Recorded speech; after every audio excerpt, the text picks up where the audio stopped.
This isn't just a... Looks like it might be a hard road, but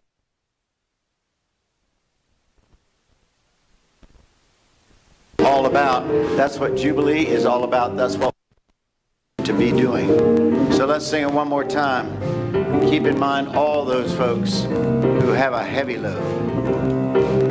Well, it looks like it might be a hard road, but I'm gonna walk it with you. And you know you might have a heavy load, but I can carry some too. I will lift you up when they put you down. I will raise my voice and stand my ground. Well, it looks like it might be a hard road, but I'm gonna walk it with you. One more time, come on. Well, it looks like it might be a hard road, but I'm gonna walk it with you. Well, I know you might have a heavy load, but I can carry some too. I will lift you up when they put you down. I will raise my voice and stand my ground. Well, it looks like it might be a hard road, but I'm gonna walk it with you. Oh yeah, oh yeah. Good morning, Jubilee. Good morning. Welcome back for another wonderful day of celebration. A bit on what Howard said about the tragedies that are happening in life right now, not just with Pittsburgh, but all the things that we're not aware of. And in this time, just want to encourage you to not get too distracted by the negative that's going on in the world, and remember that we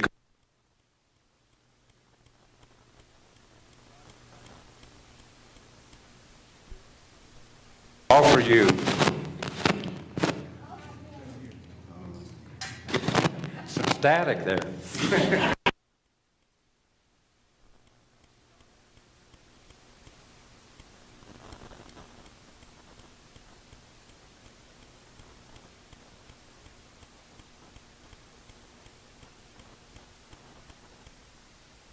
I'm going to offer a song as we face the directions, and from your own heart, from your own voice, and from your own place, call your ancestors to come and be with you. Stand with me and face to the east, please.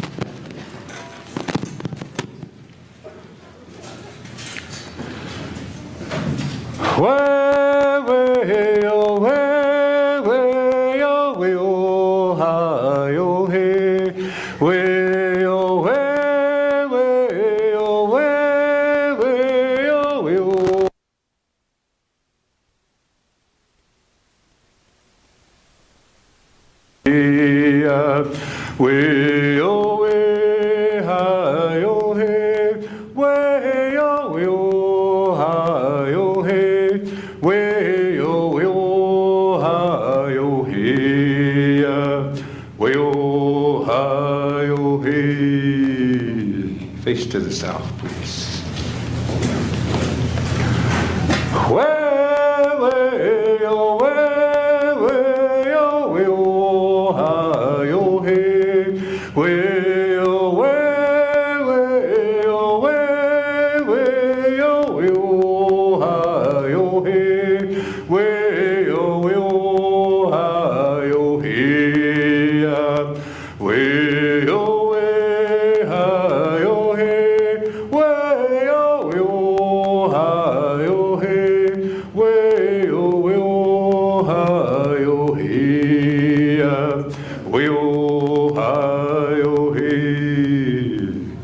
Face to the west, please. Way, oh,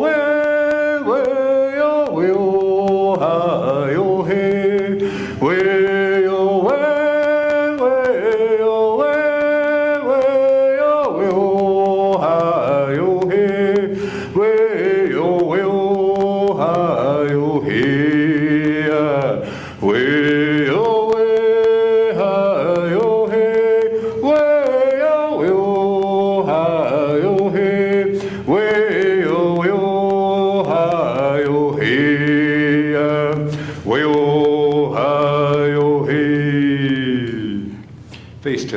please.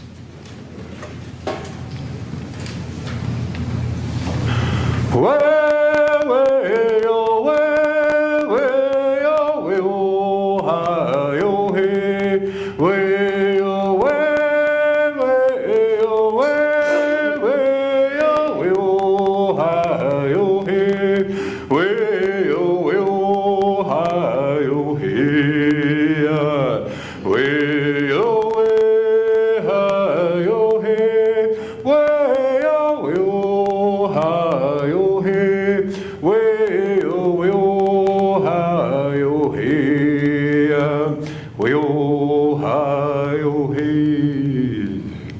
Face the center, please.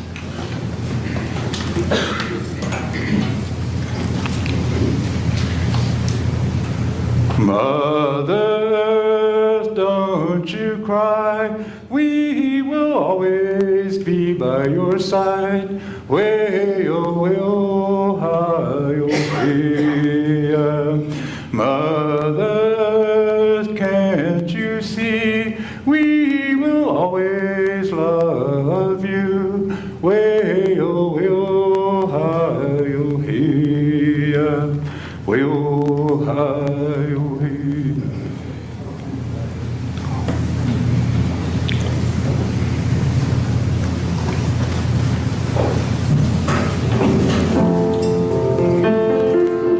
Remain standing if you will.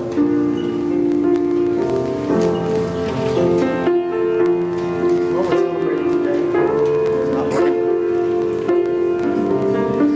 Now we got it? There we go. Living on the edge of purity. What we're celebrating is we are part of something far, far more vast than our own morality or immorality. We are part of something far more vast than our own idea of how things are supposed to be. We are far more vast than any government, any religion, any idea, any philosophy. We are part of something far more vast than all of these ideas of what we think of as purity.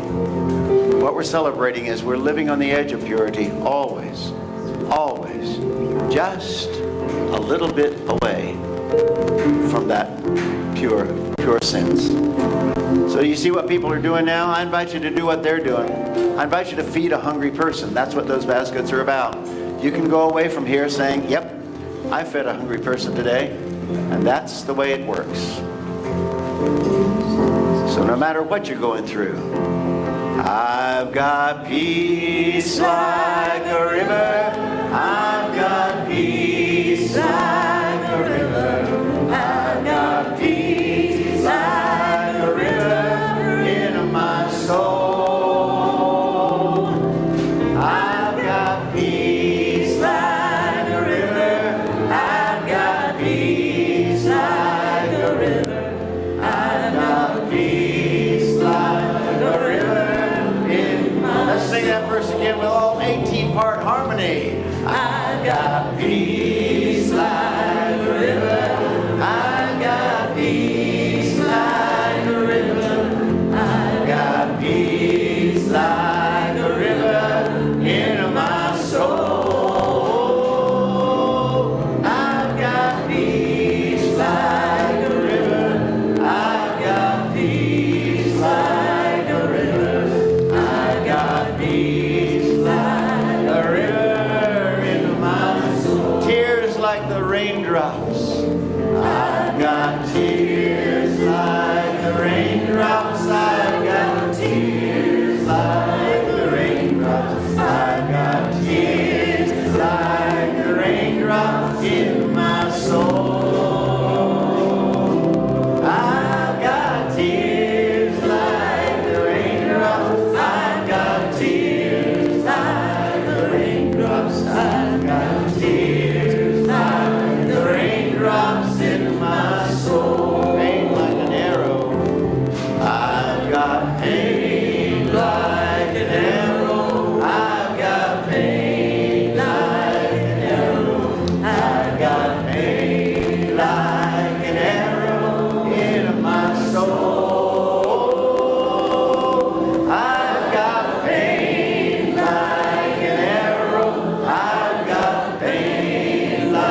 all of these are what make us up. The pain, the teardrops, the joy. All of this is who we are, who we purely are. It's part of our pure selves. To denigrate one and raise up the other is a denial of our own humanity. Living on the edge of purity, living on the edge of being who we truly are, is what we're celebrating today. Joy like a fountain.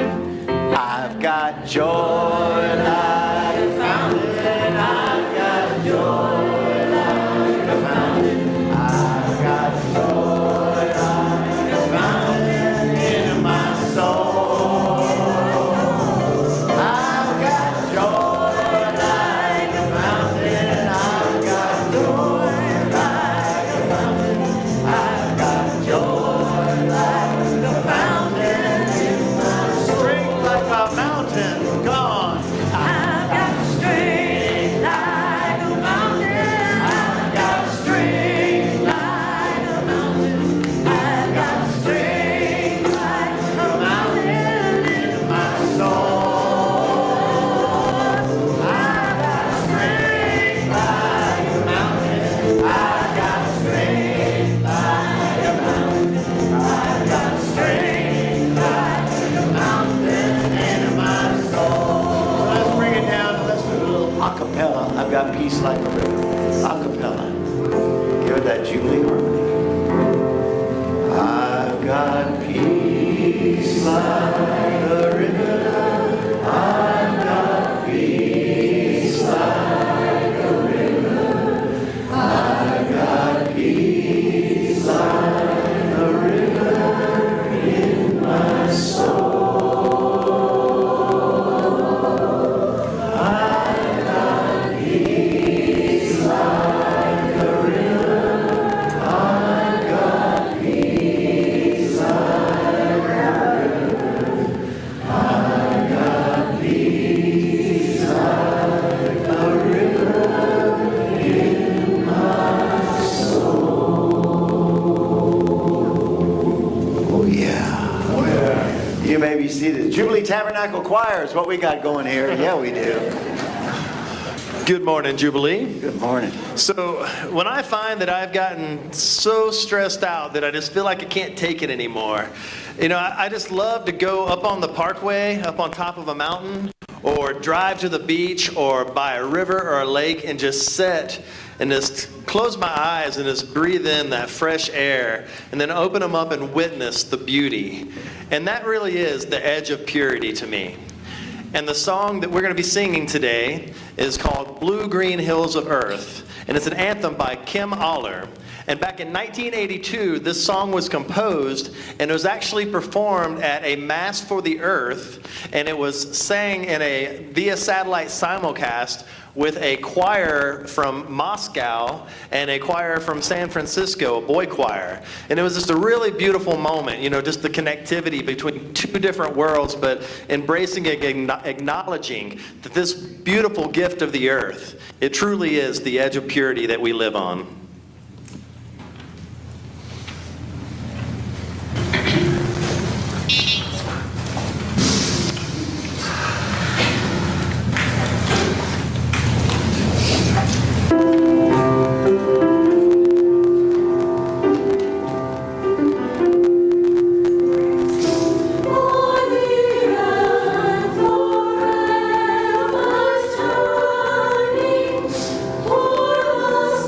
For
Thank you, singers. Thank you, thank you, thank you. Always makes the celebration so much better when those folks are here. Give them another hand. Come on, these are wonderful folks.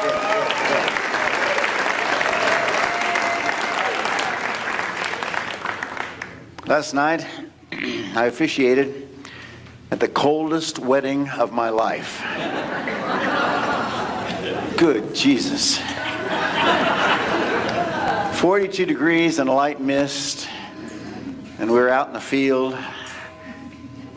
The bridesmaids, strapless, big slit up the side with the dress. They couldn't have had more than 3 garments of clothes total on that they were wearing. And of course the bride standing right there in front of me, and the flesh on her arm never stopped shaking, shivering the whole time. And yet, afterwards, when we got together for the dinner in a warm building, thank you, Jesus, and I went around to the bridesmaids and said, you know, did you suffer through that? And they said, that was great. It was so good seeing TK and Jenny get married. It was so pumped and beautiful metaphor. It's not our outside circumstances that determine who we are, determine how we live in this life. It's the inside. It's what's going on in the inside. And they saw that love and they celebrated that love of their good friends. And they were joyful, no matter how much they froze during the ceremony. The guys, of course, are great. They were suited up, you know, they had no problem. Yeah, guys said, what do you mean cold? I don't know what you're talking about. But it's not what is ahead of us that determines who we are. It's not what behind us that determines who we are. It's what lies within. Living on the edge of purity. During this prayer time, you can pray with folks at the Western Wall, share communion with them as you choose.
Sing with me.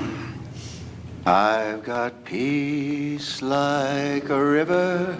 I've got peace like a river. I've got peace like a river in my soul. I've got peace like a river. I've got peace like a river. I've got peace like a river in my soul. Breathe deeply. I invite you to take a hand and a program.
The hand you're holding has felt profound joy.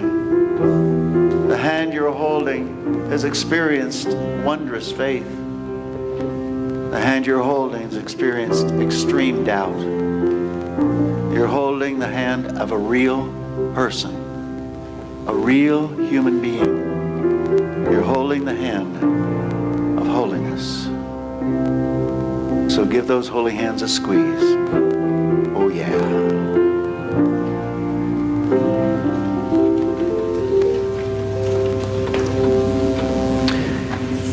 Our lovely Jackie DeBrinska is on a 10-day silent retreat. God bless her.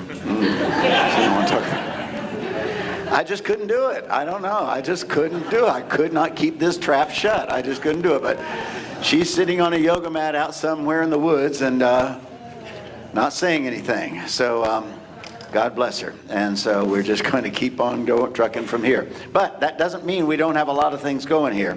And we want to share some of this action. And Ron Katz is here to share with us a bit about a heavy item. This is an email that was sent from Rabbi Justin Goldstein, who is the rabbi for Congregation Beth Israel here in Asheville. In times of grief and tragedy, we come together to find strength and community. As Rabbi Rachel Jackson of Agudas Israel Congregation in Hendersonville so eloquently wrote, "Our hearts mourn for the tragic loss of life in Pittsburgh after a hate-filled anti-Semitic murderer desecrated Shabbat in a synagogue in the most profound way. We strongly condemn anti-hate, all crimes, all hate crimes, all violence. Our world is shook and we are in shock, but we stand together. We embrace one another for no other reason than we are all created in the likeness of the divine. Here in Western North Carolina, our neighbors of all ethnicities and religions have reached out in droves, indicating their support and solidarity. We as a Jewish people of Western North Carolina stand together a little closer, hug each other a little tighter. We pray for healing of spirit for all Jews, for all healing of hearts for the victims' families, for the healing of bodies for the survivors. We pray for healing, replacing hate with kindness for our country. We pray for peace in our world in our lifetime.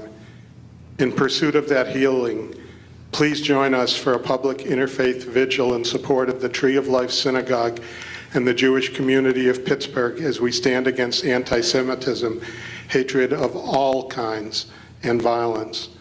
We will gather with family, friends, and neighbors today, Sunday, October 26th at 3 p.m. in Pack Square Amphitheater in front of City Hall. There are also other actions that we can take to make positive change. Starting tomorrow, there are 6 more days of early voting until the election on November 6th. We will be here today and next Sunday to answer anybody's questions, to give you information. We will not tell you how to vote, but we want to help you vote and help you convince others of the importance that change can be made when we all participate. It is the gift of democracy, but also our responsibility. Thank you. Thank you, Ron. Oh, yeah.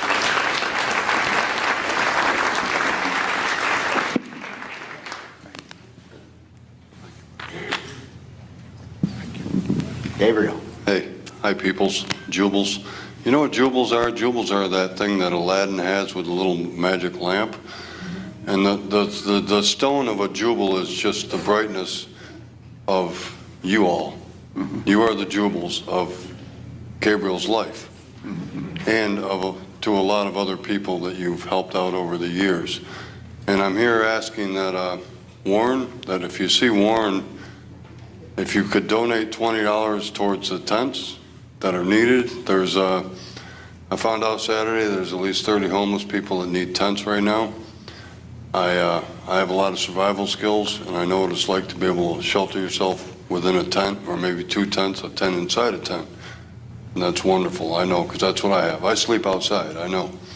I have a number of survival skills because I'm from New York State. I'm from upstate New York, right on Lake Ontario. I went on a 30-day survival course when I was 17 years old in the Adirondack Mountains during the middle of winter. So I'm okay. But a lot of my family, my homeless family members, are not okay. So I'm here asking that if you could give $20 towards the tent cause, I thank you for my brothers and sisters. Thank you, Gabriel.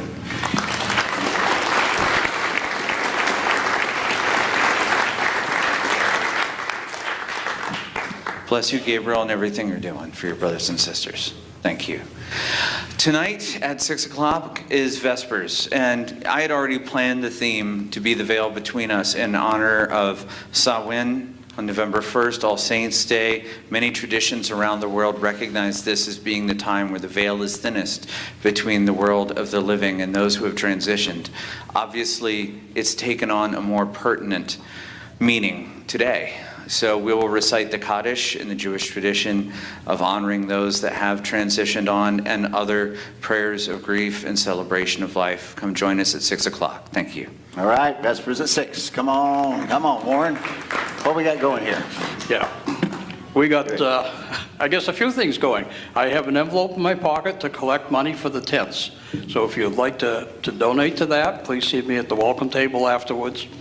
And we have the Lazum bus tour coming up on Thursday.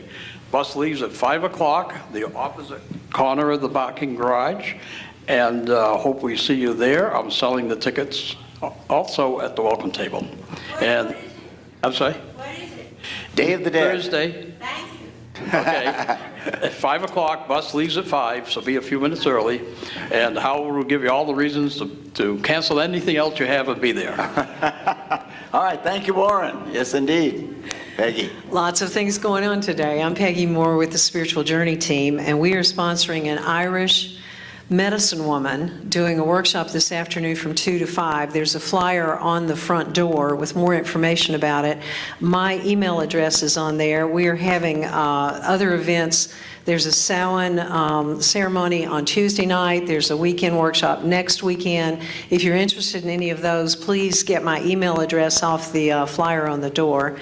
And if you can, come this afternoon downstairs, 2 o'clock for the workshop. All right, thanks so much. Good things going on. Mr. Tebby. Morning. Good morning. I'm Tebby. My art is in the hospitality room. Today is the last day, and I am offering a 25% discount on anything in the room if you can show me that you voted or that you plan to vote. Either way. All right, there you go. Good and excellent art, by the way. Yet another reason to vote. So there's a lot of stories in this congregation, as you know, and we're going to have an opportunity to share them and get together and share the stories with each other and have them reflected back to us with a group of people that are in a playback theater company. So you share your story and then the company plays the story back. It's really cool and fun, and it's a great way to get to know each other and just get to experience ourselves together. That's going to be on Sunday, November the 18th, so put it down on your calendar, Sunday, November 18th, somewhere around 4 or 5-ish in the afternoon. And it's going to be super fun, so hope to see you all there. All right, let's playback theater going. So the Day of the Dead tour, how many of you have ever wanted to reconnect with a loved one who has died? Anyone wanted? Mm-hmm. Most of us have. That's what Day of the Dead is all about. That's the whole point of our tour. We're on the Lazum bus, and the whole gift of that afternoon, that evening, just for an hour, is to connect with those loved ones who have died. Then, if you don't go on the tour, or if you do, we're going to have a bonfire at Hanger Hall at my house at 7 o'clock. And in that bonfire, we'll sit around and continue the remembrance of those who've gone before and even tell some stories about them. So be a part of the Day of the Dead. It's a wonderful celebration.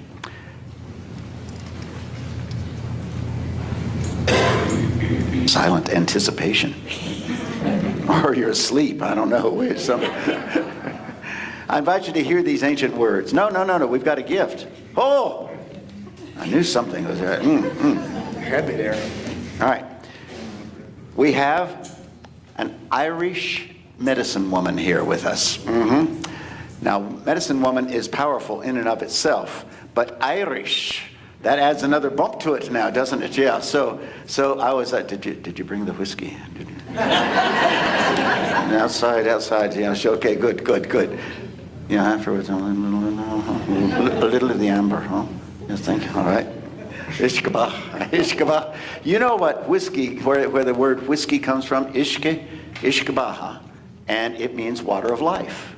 Water of life. Don't give me grief for that, you know. And so, it is true. Is it what? No, I will get you on the farm. All right, and pronounce your name again. Réalta Hintry. Réalta Hintry. Yeah. Oh, I love it. Welcome, if you will, Réalta Hintry. All right, good. Well, just on the side of the whiskey, Ishkabaha, it used to be used in sacred purpose for ceremony. So, until we started listening to other spirits. Good morning. I am delighted to be here with all of you, and thank you very much for inviting me here. I want to talk to you a little bit about the festival of Samhain, in the way that it's understood in the Celtic lands. At the major turning points of the year, fires would be lit in celebration to honour the changing times on the earth and the turning of the year. And Samhain, Halloween, or Day of the Dead, Samhain is the Irish name for it, it was the end of the year and the beginning of the new year, because the ancestors there understood from their point of view that life begins in the dark. Like the child begins in the dark in the mother's womb, the seed grows in the ground, first of all, before it reaches the light. So they would begin the year going into the dark. They also began their day going into the dark, so the day would start in the evening time. So it's a very potent ceremony in the Celtic lands, because it's death, and as Howard and others have been saying, it's a time to honour the ancestors and those that have gone before us, because the veils are thin. And when the veils are thin, time ceases to have its hold. So past, present, and future start to dissolve, and we're in present time, which is why we can make the easier contact with what has been and what will be. But in order to go into the good regenerative dark, where life begins and is nourished, we need to step through that threshold of our fear of the dark. And we're quite afraid in our culture of the dark, because we're always gravitating to the light. We have the electricity, we have technology. There's very little opportunity to be in the dark. And sometimes when we have an opportunity to sit in the dark, it kind of frightens us a little bit. We get unsettled. It's like, and a lot of the reason for that is that we throw into the dark to be looked at a time in the future all the things that scare us, the things that we don't want to pay attention to. It's like our little cubby hole, and we just throw it in and say, well, I'll deal with that later. So that when we come to the opportunity to step into the regenerative dark of the womb of the universal mother herself, so that we may rebirth ourselves into the new year, we get afraid. And the courage of this time is to not pull away from the fear, but to allow as much as we're willing up into consciousness what it is that we're afraid of. And not that we necessarily get rid of the fear, but simply to bring it into awareness so that we're no longer a victim of it, so that we have the courage to step through into the darkness that can regenerate us, which is as much part of the creative force as the light is. So sometimes we just get a little bit stuck and we want to kind of fall unconsciously into the dark.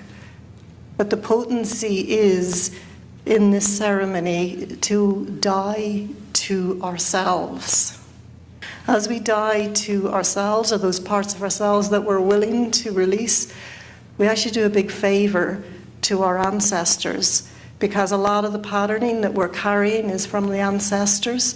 So once we're willing to face some fears, they're released as well, and they're absolutely delighted. And we also free the future. So by us being more present, it creates more opportunity for our children and our children's children. So I know it's become, the Halloween and trick or treat, and it's great, but that more fundamental journey through the dark realms to be reborn, so that as we reach the regenerative the regenerative dark, that we from our hearts can place into that soil the dreams and the hopes and what it is that we desire for the future. And it has much more hope of growing strongly in that dark where we are held, rather than the dark that we're afraid of. So I'd like to invite you over these next few days just simply to consider, what am I willing to give to death? Because death always wants an offering, and if you offer death, you can be free then to live. So emotionally, mentally, what old patterns am I willing to release? And I do it for myself, I do it for my ancestors, and I do it for the generations that are to come. And then, with all your courage, stepping forward with hope and a deep willingness in your heart into the new year that begins in the beginning of November. So I'll leave you, if you would like just to close your eyes so that you actually are in the dark. And I offer you a prayer in Irish from my land.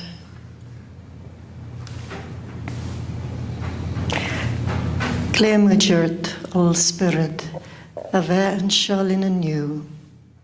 Seanachar na Gréine de solas is de fuinmh saol. A seanwachar don neart is de flúirse. A bandia slí an áilleacht. A dia cá lín ar gria ascailt. Tar isteach an tine, an cré, an isce, an air. Bíogí linn le do bhanachtaí, bíogí go léir an seo, le grásta, le síochan, bailíocht, crí, agus saoirse.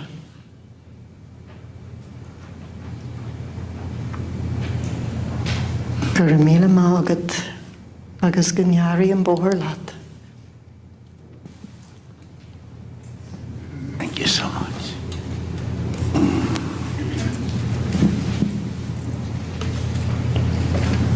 Let's give her a round of applause. Thank you.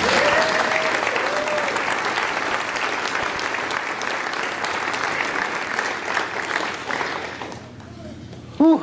You see why I like Ireland so much? I invite you to hear these ancient words. So now, O Israel, what does the Lord require of you? only to fear the Lord your God, to walk in all God's ways, to love God, to serve God with all your heart and with all your soul, and to keep the commandments of the Lord your God. Although heaven and the heavens of heavens belong to the Lord your God, the earth with all that is in it, yet the Lord set his heart in love on your ancestors and chose you, their descendants after them, out of all peoples, as it is today. Circumcise then the foreskin of your heart, and do not be stubborn any longer. For the Lord your God is God of gods and Lord of all lords, the great God, mighty and awesome. Jesus told this parable to some who trusted in themselves that they were righteous and regarded others with contempt. 2 men went up to the temple to pray, one a Pharisee, the other a tax collector. The Pharisee, standing by himself, was praying thus, God, I thank you that I am not like other people, thieves, rogues, adulterers, even this tax collector. I fast twice a week. I give 1/10 of all my income. But the tax collector, standing far off, would not even look up to heaven, but was beating his breast, saying, God, be merciful to me, a sinner. I tell you, said Jesus, this man went down to his home justified rather than the other. For all who exalt themselves will be humbled, and all who humble themselves will be exalted. Sing the greatest song, stand on a star and blaze a trail of love. Let the rivers run, let all dreamers make nations. Come, the New Jerusalem. Let's stand and sing a song of peace. Deep peace of the running wave to you. Deep peace of the flowing air to you. Deep peace of the quiet earth to you. Moon and stars pour their healing light on you. I invite you to share God's peace with those around you.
Be seated.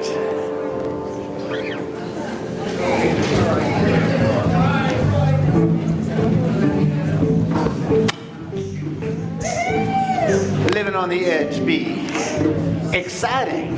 Living on the edge be terrifying. One way or another, we're gonna discover we're all living on the edge. Let's do it again.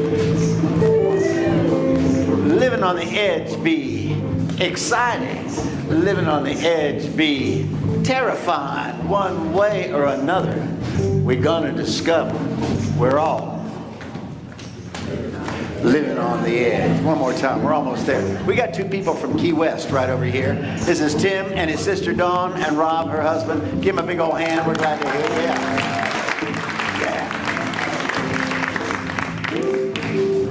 Living on the edge be exciting. Living on the edge be terrifying. One way or another, we're gonna discover we're all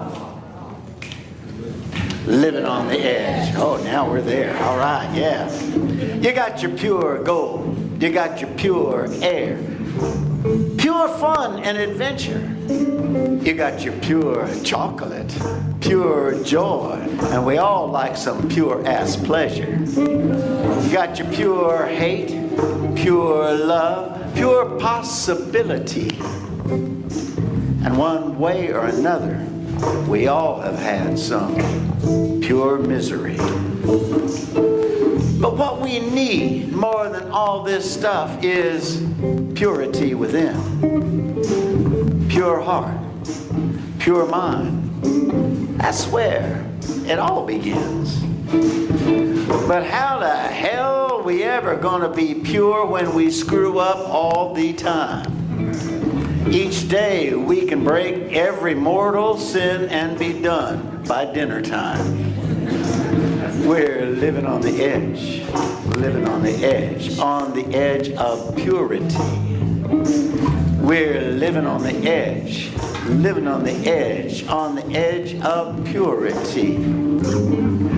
Purity don't mean there's no mistakes, no blunders, faults and goofs.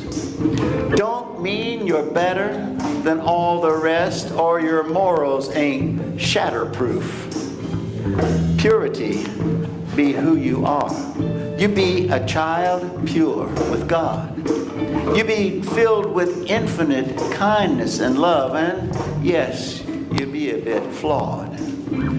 But lots of times we cannot see how pure we really are.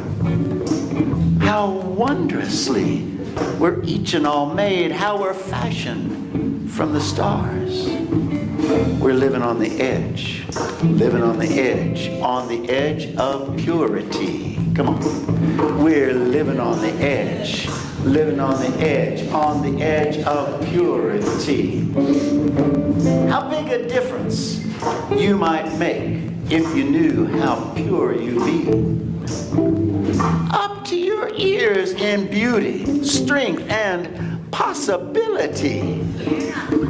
Sure, you're going to screw up, make mistakes. You're human. We all are. But with that purity within, you build a ladder to the stars. We're living on the edge, living on the edge of purity. Come on now. We're living on the edge, living on the edge of purity. Now come on, living on the edge, be exciting. Living on the edge, be terrifying one way or another. We're going to discover we're all living on the edge. Give yourselves a hand. All right. We're getting there. We're getting there. And now Israel says, God, through Moses to the people, what does the Lord your God require of you? But to fear the Lord your God, to walk in God's obedience, to love God, to serve the Lord your God with all your heart, with all your soul, to observe God's commandments and decrees that I am giving you today for your own good. Circumcise therefore the foreskins of your hearts, and do not be stiff-necked any longer. Right. Thanks, Howard. There we go. Sweet little Bible passage. Love God, serve God, walk in God's ways. Could have chosen that to highlight on the screen, couldn't you, Howard? But no. You had to choose the circumcised part. The circumcised foreskin line. Had to go there, didn't you now? Makes everyone feel awkward, and men are now crossing their legs. I can just... But you just couldn't help yourself now, could you, Howard? Wait, how soon are you retiring?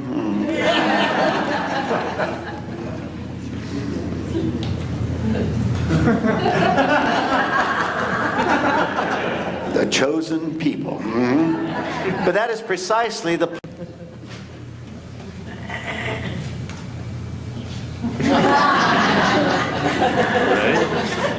But that is precisely the point when it comes to purity. Yes, circumcision was done initially for health and cleanliness, but the point of circumcision for the Jewish tradition was to remember who you are. To remember who you are. If you are circumcised, you are part of the Hebrew people, part of Israel. It was and is a very clear reminder that there is more to you than you. There is more to you than you. You are part of a bigger picture a bigger holy picture. And when you circumcise the foreskin of your heart, a powerful, if a bit foreboding metaphor, you are reminding yourself that you are intimately connected with the holy. Intimately connected, deeply linked to the infinite, profoundly co-joined with God. A deep reminder that you are living on the edge of purity. It's right there. It's right there, just over the edge. I'm usually fairly tolerant of other belief systems that are different from mine. I have no problem with the Muslim praying 5 times a day toward Mecca, or the Jew lighting candle each of the nights of Hanukkah.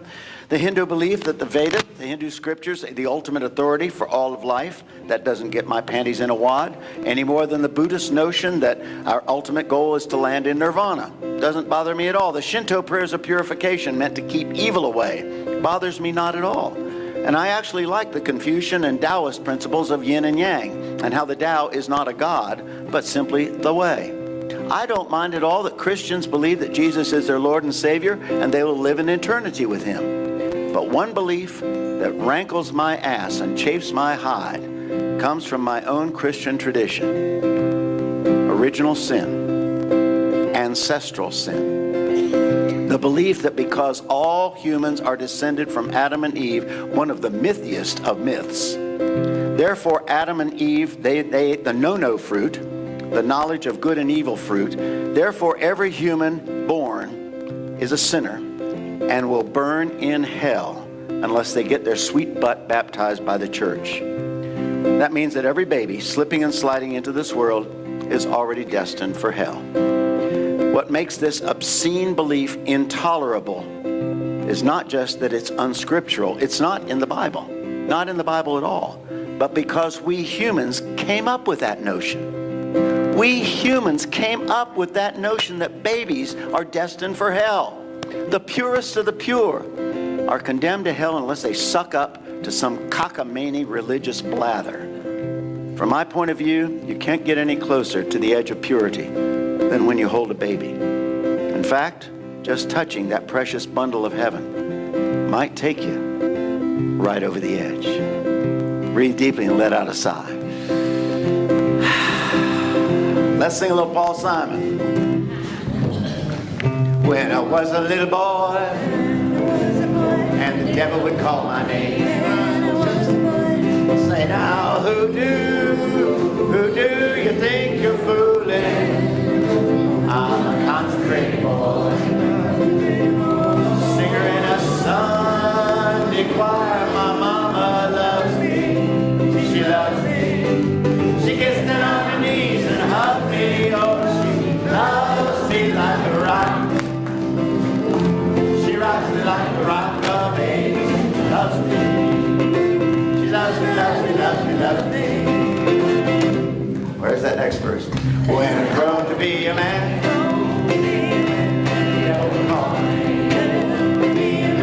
I say now, who do you think you're fooling?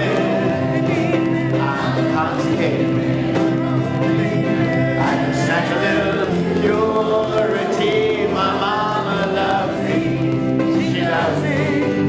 She gets down on her knees and hugs me. Oh, she loves me like a rock. She loves me like a rock of ages and loves me. She loves me, loves me, loves me, loves me. The Jesus story I read today is one of my favorites because it throws a big light and casts a big shadow on what we are taught to believe is purity and what really is. 2 men went up to the temple to pray, one a Pharisee, the other a tax collector. The Pharisee stood by himself and prayed, God, I thank you that I am not like other people. Robbers, evildoers, adulterers, or even like this tax collector. I fast twice a week and give 1/10 of all I earn. But she loves me like a rock. She rocks me like a love of ages and loves me. She loves me, loves me, loves me, loves me. She loves me, loves me, loves me, loves me. She loves me, loves me, loves me, loves me. She loves me, loves me, loves me, loves me. She loves me, loves me, loves me, loves me. She loves me, loves me, loves me, loves me. And that ain't going away. We be at our core snow, pure as the setting sun, pure as that golden moon, pure as these amazing mountains. We're part of that, you know? What we're part of is bigger than our own ideas about ourselves. And that will always be that way. Oh, yeah. All right, yeah.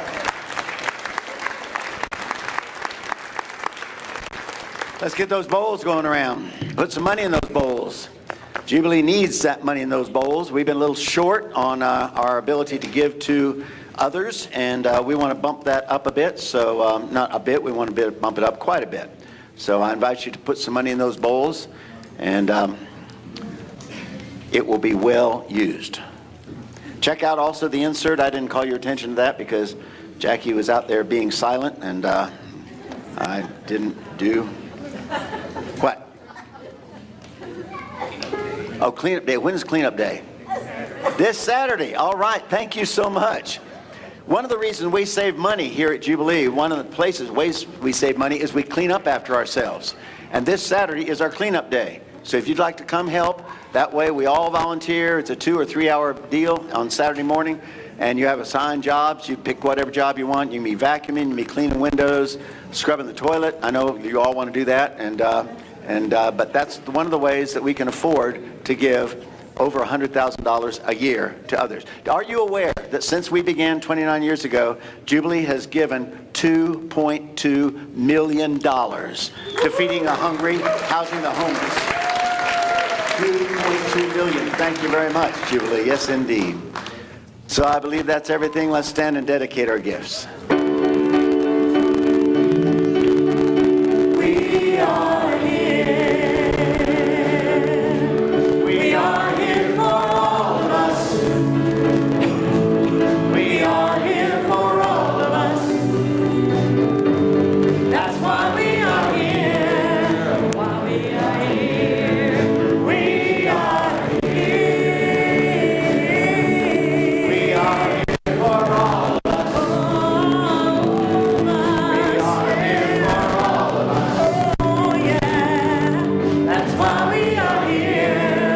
Why we are here. We are here. Let's hold hands and send ourselves out into this week. I invite you this week to get out of here and not only celebrate Halloween, celebrate the Day of the Dead, celebrate the good news that you can connect with those who have gone before, and the good news that you are more pure than you ever thought possible, just as you are. These things I warn